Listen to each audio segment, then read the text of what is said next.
Our two stories today are both about people who believed in something so strongly that it informed every single choice they made.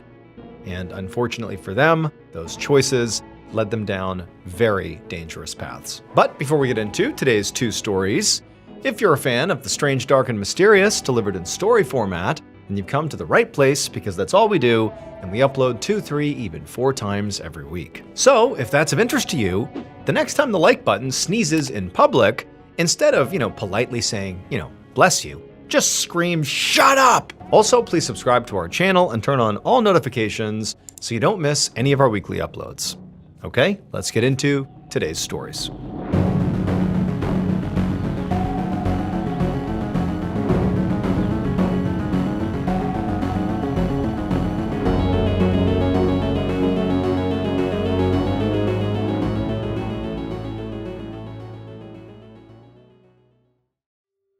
One afternoon in November of 1980, 28-year-old John Reed sat at a table on a hotel veranda in the tiny village of Barcelos, Brazil, which was a 2-day boat ride up a river from the Amazon jungle's largest city of Manaus. And sitting across from John was the legendary chief of the Uga Mangalula tribe, Tatunka Nara. Now, John had been in Barcelos for about 10 days now, and in that time, he'd already spoken to Tatunka many times. But still, it was like every conversation they had gave John this incredible sense of awe. He really felt like his whole life had been leading up to this exact moment of being here in Barcelos, about to go on this grand adventure. So Barcelos and Tatunka were very far away from where John had grown up. I mean, this was a very foreign place. John grew up in San Francisco, California. But even growing up in those suburbs as a kid, he had always dreamed of coming here and literally meeting Tatunka. So it was like surreal he had really done this. And if things from here on out went the way John hoped they would, he might never have to even go back to America. Because John was on a bona fide quest. John was in Barcelos to be the person who finally found the long-lost city of Acacor. Now, there was almost no record of the city ever actually existing, except for in one book called The Chronicle of Acacor, which was by this author and journalist named Carl Brugger. Carl wrote that Acacor was the capital city of a 12,000-year-old civilization, similar to the Incas or ancient Egyptians, in that they'd lived thousands of years ago and had a big empire and an extremely advanced civilization for their time. But according to Carl, Acacor and its people were way better because they were descendants from actual gods. When the Europeans eventually came to the Amazonian jungle, the people of Acacor did not get wiped out because they went underground. And it was there, underground, that they rebuilt their capital and literally hid their civilization from the modern world. And in fact, the legend said that they actually still live there now, guarding a treasure that had been given to them by the gods. Now, most people called Carl's book complete fiction and said that its author just sort of made it up to make money. But John hadn't paid any attention to the naysayers, and any possible doubts that he had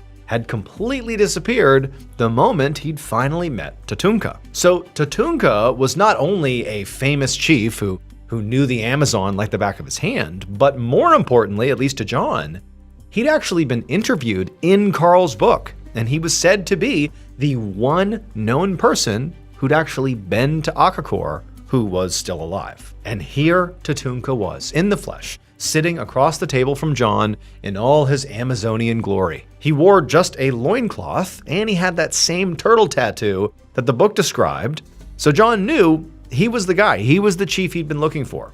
And to John, if Tatunka was real, well then surely everything else in that book was real too. Right now though, neither John nor Tatunka were saying anything, which was unusual because normally their meetings were very animated, as Tatunka regaled John with all these amazing stories about Acacor and what it was like there in his very heavily accented English. But hearing these stories hadn't been enough for John, who really wanted to know where Acacor actually was so that he could actually see it with his own eyes. Now, so far, Tatunka had not told John where it was. He'd said that the people of Acacor wanted to stay hidden, their survival depended on it, and so he was not going to give up their location. But today, John could feel that something was different. Because just a few minutes ago, John had asked Tatunka again about literally going to Akakor, and now Tatunka had been very quiet for a very long time, like he was thinking about whether or not to finally reveal its location. And so John patiently waited. And as he sat there in this really intense silence, it was like he could almost feel Tatunka's deep wisdom oozing off of him in waves. And then finally, in his soft, very fragmented English, Tatunka began to speak.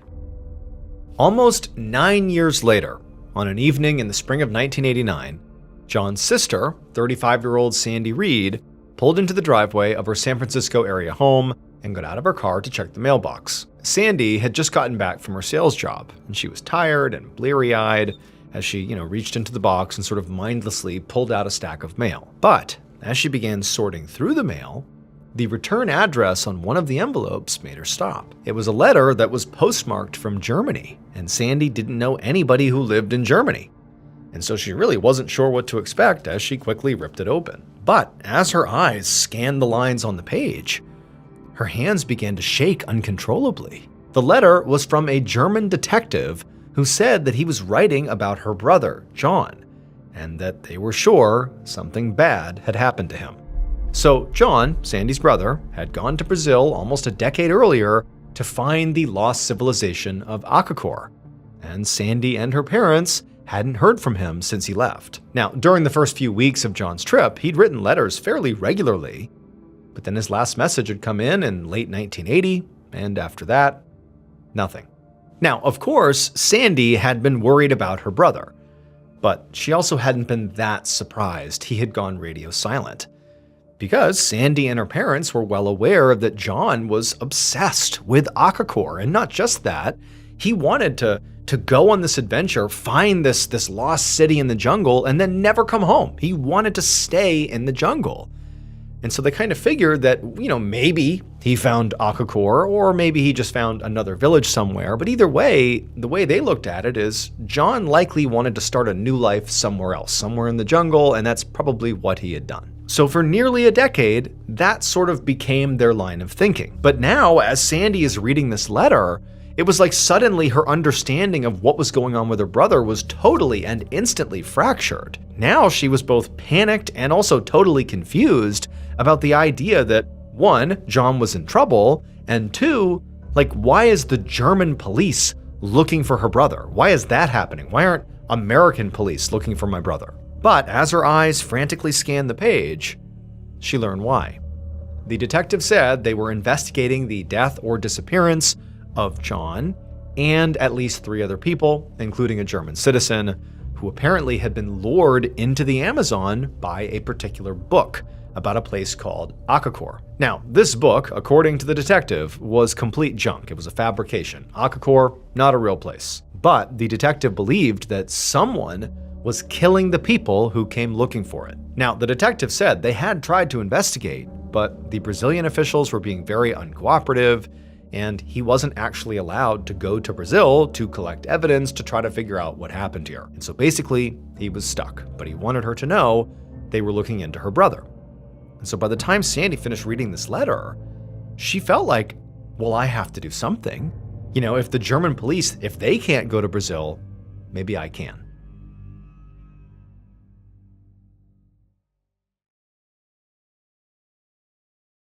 Sure enough, later that same year, in June, Sandy arrived in the city of Manaus in the Amazon and checked into her hotel. She knew from John's letters from 10 years ago before he disappeared that this was the general area he had been. And so her plan was, sort of roughly speaking, to search the city, turn it upside down, and see what she could learn. Now, obviously, this was a big undertaking. Manaus is a big place. But Sandy, at this point, was all in on this mission. Sandy didn't really know why. For 10 years, basically, she had no idea what happened to John, but it was like now, she felt like she was being called to do whatever she had to do to go find her brother. So she had quit her sales job, emptied her savings account, bought a flight here, and brought along a tape recorder, like an audio tape recorder, so that she would basically, not miss anything, talk to everybody and learn whatever she could and track it. And her plan basically was to just spend all her time interviewing locals, recording what they say, to try to figure out if anybody knew about John or Akakor. But almost as soon as she actually began doing this on the ground in Manaus, she realized how hard it was going to be. I mean, it had been almost a decade since her brother had gone missing. So when she met with the Brazilian law enforcement, they had virtually no details about his disappearance and really couldn't tell her anything useful. And when Sandy spoke to local residents, all she heard were endless rumors with no actual evidence. And on top of that, all the rumors she heard sort of contradicted each other. Some said a white man matching John's description had just recently been seen on the outskirts of Manaus. But then another person claimed John had been shot years ago and his bones had been found deep in the jungle. And then yet another person said, nope, none of that's true. What really happened is John found a tribe in the Amazon, not the people of Akakor, but another tribe, and he had decided to just live with them. Now, even though all this information she was getting was sort of all over the place, there still was one common reaction that almost everybody Sandy spoke to had: fear. Each time Sandy asked about Akakor, people would sort of clam up, like they were scared of it. Now, they all clearly knew about it, and most of the time when she brought it up, she was warned to sort of leave it alone, like don't talk about that. And that in some ways, looking for Akakor could get her in trouble or even killed. So as the days wore on, Sandy just felt herself feeling more and more confused and anxious. And each night, as she laid in her hotel bed, she wondered if she should just give up, that this was impossible. But then it was like every night after she'd drift off to sleep, she would have a dream about John. It was like he was haunting her, and he would say to her in these dreams that Akakor was not what he thought it would be. So just about every morning when she woke up, she'd have this sort of refound sense of purpose, and she would continue to look for her brother. But it just kept going nowhere. However, during her last few days in Manaus, based basically on finances, like she was running out of money and would have to go home soon, during that time period, she heard another rumor. And that was that John had gone into the jungle to find Akakor, but he hadn't gone in there blind. A local chief named Tatunka had told John how to get there. Now, by this point, Sandy had spent 3 weeks in Manaus and its surrounding areas and really felt completely overwhelmed. I mean, she really hadn't made much progress anywhere. There was definitely a sense of fear around Akakor, and she was even starting to feel that like looking into this could potentially get her into trouble. And in many ways, hearing about this new person, Tatunka, whether they were real or not, it actually made her scared. She would love to learn what he knew, to go find Tatunka and see if he knew where her brother was. But there was also a part of her that just feared even pursuing this lead. It was like all of a sudden, Brazil just felt too overwhelming for her. And so after learning about Tatunka, Sandy's reaction was actually to pack up and leave. But after leaving Brazil, Sandy did not just, fly to California and give up on the search for her brother. She just decided to look for her brother sort of in a roundabout way. She had heard from a local in Brazil that there was a Swiss tourist who might have seen John in the jungle.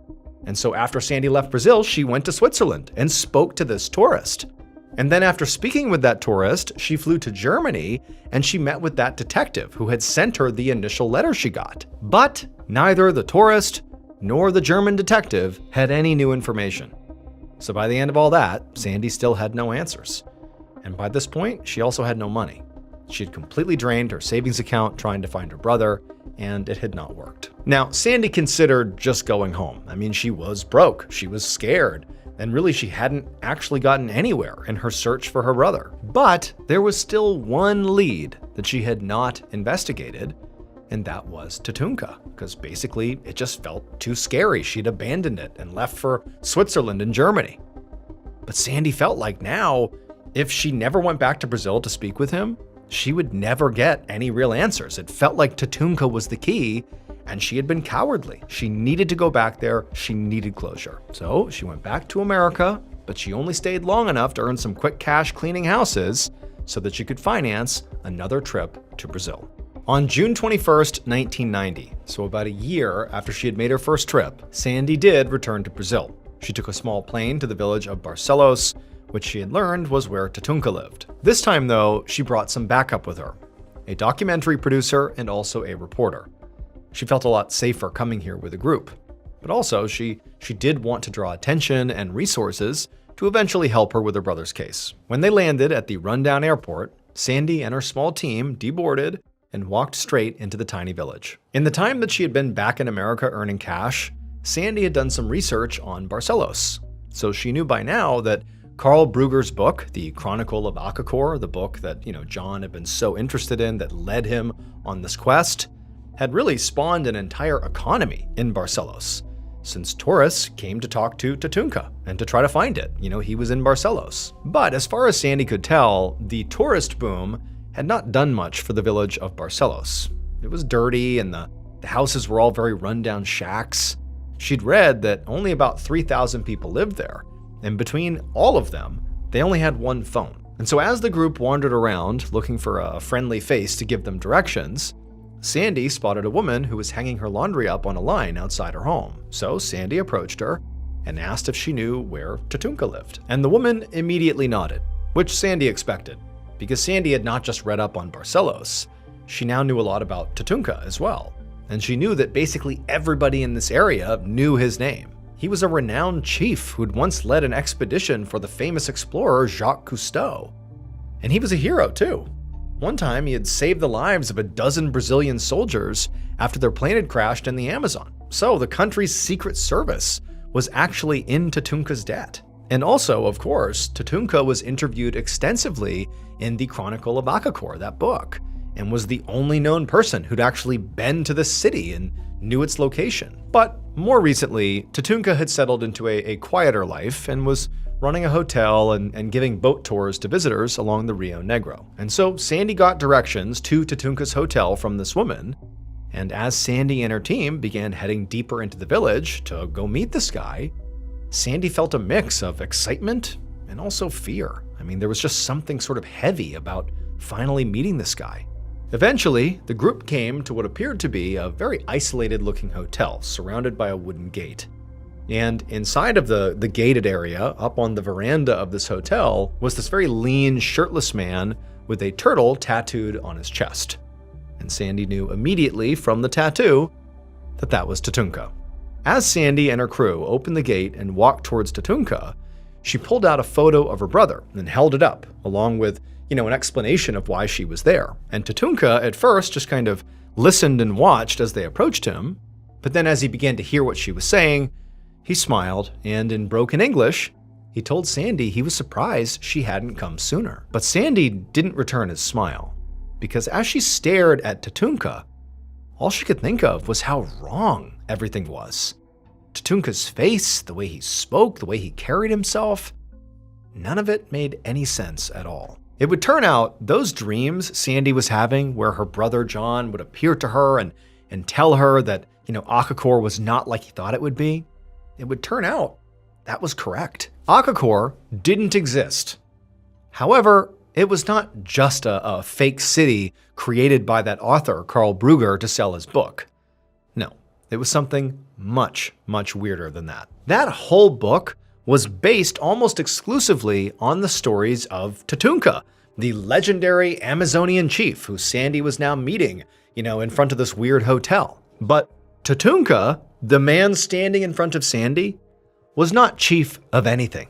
In fact, he wasn't even Amazonian. In reality, this man parading around as Tatunka was just some random German man named Gunther Hawk who had fled Germany for the Amazon to avoid paying child support to his ex-wife in the 1960s. But when he arrived in the Amazon, he wanted to blend in, but he didn't speak the language, and he had this heavy German accent. So what do? Well, he created a whole made-up story about a long-lost civilization that he supposedly descended from, Akakor. The Akakor story was designed by this guy just to keep him from having to pay child support. The problem was, the Akakor story, the legend he created, worked too well. Gunther managed to convince local and even national authorities that he was an actual indigenous person.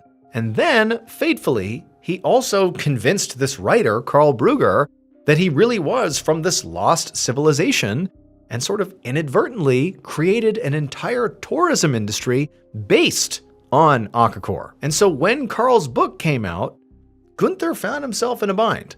To keep his tourist revenue stream afloat, he had to keep pretending that Akakor was real and he knew where it was, while also never letting anybody get there. And both Sandy and the German police believe that to protect this secret, Gunther killed any tourists who insisted on actually visiting Akakor, including Sandy's brother, John Reed. Gunther Hawk has never been charged with murder and denies ever hurting anyone. John Reed's body was never found. The author, Karl Brugger, was shot to death in 1984 in Rio de Janeiro, Brazil, and rumors still circulate about who killed him and why. And as of 2024, Gunther Hawk was confirmed to be alive and still living in Barcelos, and still insisting that Akakor is real.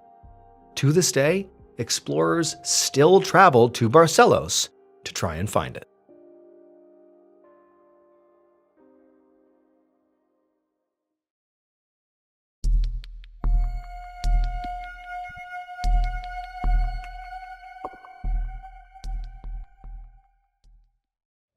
On the night of November 14, 1994, 56-year-old DeWitt Finley drove his pickup truck up a snowy single-lane highway in the Oregon mountains. It was late, but DeWitt was incredibly alert, and it was taking every ounce of his concentration to not crash. It was snowing really, really hard, and the road was incredibly icy.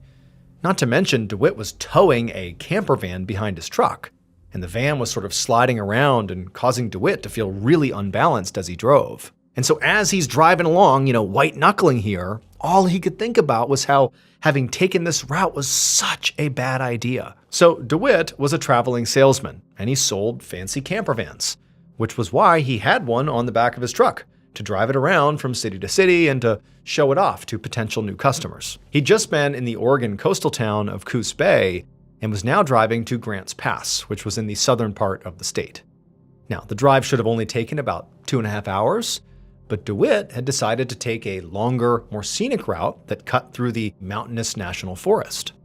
Except that now, instead of experiencing a tranquil, peaceful drive with lush, stunning Oregon scenery, he was stuck in a snowstorm and fighting his way up a steep, heavily forested slope with a cliff on one side. Now, for just about anybody, this would be a harrowing experience. But for DeWitt, he was especially out of his element. He was from sunny Los Angeles, California. He never drove in conditions like this. And he had only very recently moved to Montana this past summer with his fiancée and 2 kids. And while Montana did have some harsh winters, he hadn't experienced them yet. So this was really a novel experience. But DeWitt was a very religious man. And so as this drive was spiking his heart rate and making him so stressed out, he's white-knuckling his way up this pass, all he began to do was just quietly, internally pray. And for a time, this all seemed to work. Maybe the prayer was working. He was staying on the road. He was making his way. He thought, I'm going to get through this. But eventually, the truck began to slide on the slippery conditions, and DeWitt sort of panicked and hit the brakes as hard as he could, which caused the vehicle to slide even more. And then the next few seconds were just a blur of snow and darkness and trees. And then after what felt like an eternity where he's thinking, oh my God, I'm gonna go off the cliff, his truck slammed into a snowbank, keeping him from falling off the cliff. After that, everything went quiet and still. And for a moment, DeWitt just sat there, completely stunned. His heart was hammering in his chest and his whole body was vibrating with adrenaline. But after a few minutes, DeWitt calmed down enough that he was able to kind of assess the situation. Number one, he didn't go off the cliff. So that was a huge win. He survived. And then he checked himself out, and amazingly, he didn't appear to have any injuries. And also, from the inside, it seemed like his truck was okay too. Maybe he dinged up the outside, from hitting the snowbank, but it just seems like he slid off the road and he was basically okay. To DeWitt, this felt like a miracle. He immediately felt like all that praying he had done had worked. God was looking out for him and saved him. However, when DeWitt put his truck in reverse and attempted to drive out of the snowbank, his tires just spun. They couldn't get traction. And so he realized, yeah, I survived the crash, but I may not be able to move. And I am up in the middle of the wilderness of the Oregon mountains. It's snowing like crazy. What do I do? Also, it's the middle of the night. He doesn't have a phone, doesn't have a radio, so he has no way to call anyone for help. He also wasn't expecting to be stuck, by the side of the road, so he didn't have food or water or really any provisions. And he also hadn't seen another vehicle for a really long time. So he had no idea how frequently people use this road, especially in the winter. And also, he wasn't even supposed to be on this route. So if anybody went looking for him, they wouldn't look here. However, just as, panic began to overwhelm him, DeWitt took a deep breath, said another prayer.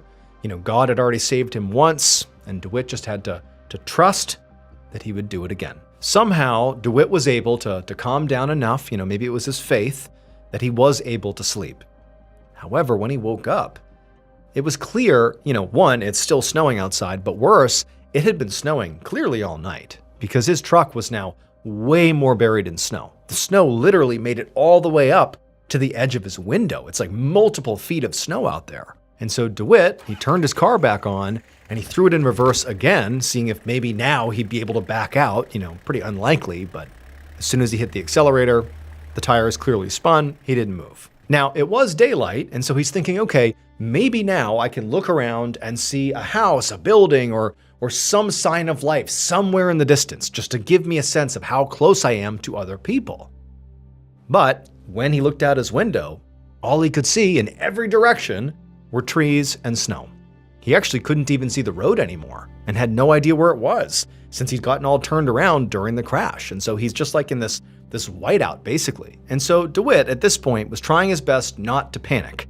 And so instead he focused on, what do I have? What supplies do I have right now? And he sort of began looking around the inside of his truck. And he found he actually had a lot of useful stuff in here. There were some cushions and a sheet, so he could make a bed for himself to curl up in.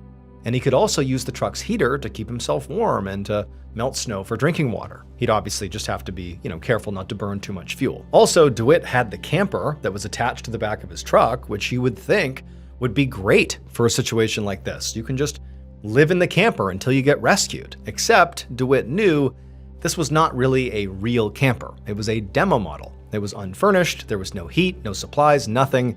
It was really just a shell, so not that useful. But once DeWitt was done doing this mental inventory, even though in some ways he had basically realized, I have very little, he actually felt a sense of calm come over him. He felt like, what? I have enough to keep me alive for a while, and in that time, I'm gonna be found. And so he would just leave it up to God to save him once again. 2 days later, the storm finally let up. But even with the now clear weather, the snow didn't melt. And then soon after that, another storm came and dumped more snow and ice all over his truck. Also, during this time frame, DeWitt didn't see any other cars or trucks or plows. So he had a feeling that the road he had crashed on was now so clogged with snow, it wasn't even usable. But even though at this point DeWitt was extremely hungry, he had no food, it's been several days here, he also was warm and dry inside of his truck. And critically, he was also hydrated. He'd been drinking plenty of melted snow, so he was, surviving as best as he could. And then also, to ward off all the negative, intrusive thoughts about what could happen to him out here, DeWitt had begun to pass the time by meticulously crossing off the days in his yearly planning calendar and also writing letters. DeWitt always carried around pen, paper, and envelopes inside of his work bag, which he obviously had with him. So he had begun writing to the people he loved. His fiancée, his sons, and even to his boss to explain what had happened and why he had missed work. And in each letter, DeWitt did not sound scared or sad. In fact, if anything, he seemed rejuvenated. He seemed happy. He would reflect on how much love and joy was in his life and how lucky he was to have that. And he would tell the people he was writing letters to, like his fiancée and sons, that he really wasn't worried. He knew he was going to be okay, because God was clearly looking out for him. The days turned into weeks, but DeWitt continued to stay warm and basically comfortable and alive, even without any food. But DeWitt believed that his hunger actually was a sign that God was looking out for him. DeWitt had no idea how long somebody could live literally without eating. But after 2 months, DeWitt had tracked the days in his calendar. 2 months had gone by. DeWitt felt like I should be dead. I haven't eaten in 2 months. But he wasn't dead. And he felt like that was a sign. God was keeping him alive for his eventual rescue. It has to be. On the morning of May 20th, 1995, a teenager, along with his girlfriend, drove up the same mountain road that DeWitt had been on when he got into his accident. And even though it was May, there was quite a bit of snow still, and the road was still quite icy. And about halfway up a particularly steep incline, this teenage kid lost control of his truck. It began to skid, and he went off the road and crashed into a snowbank. Luckily, the teenager and his girlfriend were okay. And for a minute, they just sat there kind of dazed. And then the driver put the car in reverse and tried to move, but the car wouldn't move. The tires just spun. So eventually, the teenager climbed out of the car to examine his vehicle to see if there was serious damage here or if he was just stuck in the snow. But when he did this, when he climbed out of his vehicle, he looked just up the road a ways, and off the side of the road, basically equal to where he was relative to the road, was another vehicle. It was a pickup truck with a camper attached to it that was clearly half buried in the melting snow. And so the teenager told his girlfriend that he was going to go take a look in case, somebody else had a wreck and they needed help. So this kid, he leaves his girlfriend and he hikes over to the truck. And when he gets there, he can't see inside of it. It's covered with too much snow. But he brushes off some of the snow, revealing one of the windows into the truck. And he looked in, and for a second, he couldn't quite see what was in there. But then eventually he saw it. And when he did, he just gasped and backed up.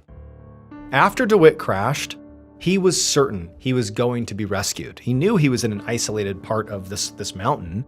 I mean, he clearly knew that, but he really believed that God was going to save him. He felt like it was God who kept him from going off the cliff, and now God was going to intervene and save him, that somebody was going to show up and rescue him, effectively because of God.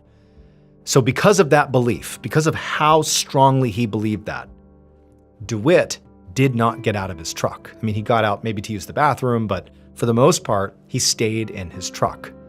And unfortunately, had he just gotten out and really looked around, he would have seen there was actually a paved path that, due to the way the winds whip on that side of the mountain, the snow doesn't stick to the ground. And so even with a huge snowstorm, he would have seen a black paved path going down the mountainside, and he could have walked it down to civilization, and it would have saved him. But DeWitt was so convinced that if he just waited here, somebody would save him because God was going to save him again, he just didn't leave his truck. And then when he began to feel that incredible ache from the starvation, the fact that he wasn't dying, months in with no food, it sort of built that resolve inside of him that clearly God has a plan. Clearly. I should be dead right now, and I am not. I need to maintain faith, and I'm going to be saved. And in many ways, that's beautiful. It's poetic in some ways. But it ultimately led to his death. That teenage driver who happened to get into a car accident up on that mountain road, who then saw the truck and the camper, well, that was obviously DeWitt's truck and camper. And when the teenager walked over and cleared the window and looked inside, he saw DeWitt, who was deceased inside of the truck. DeWitt ultimately died of starvation, most likely on January 19th, which is the final day that he crossed off on his calendar.